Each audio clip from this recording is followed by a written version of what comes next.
Kasabay ng panahon ng tag-ulan, nagbabala ngayon ang Department of Health sa pagtaas ng kaso ng leptospirosis sa bansa. Batay sa tala ng DOH, umabot na sa 878 ang kaso ng leptospirosis sa Pilipinas simula Enero hanggang ngayong Hunyo.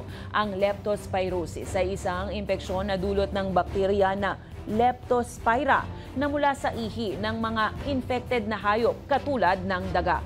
Kinokontamina naman ng ihi ang tubig o lupa. Ilan sa mga sintomas ng leptospirosis sa tao ay lagnat, pananakit ng ulo, pagsusuka at pananakit ng katawan.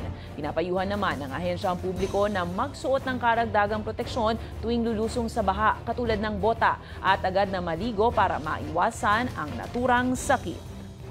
Sa nakaraan na 6 na linggo, mula sa 6 nung last 5 to 6 weeks ago, naging 60 siya. Tumaas from 6 to 60, and then yung pinaka-latest 2 weeks natin, 83 cases for that particular interval. Ibig sabihin, tumataas na yung bilang ng mga kaso dahil panahon na rin ng tag-ulan. Sinabi ng Pag-asa na pumasok ang tag-ulan natin mga middle of May, di ba? Start of June, at sumasakto siya. So kailangan maging ready na tayo.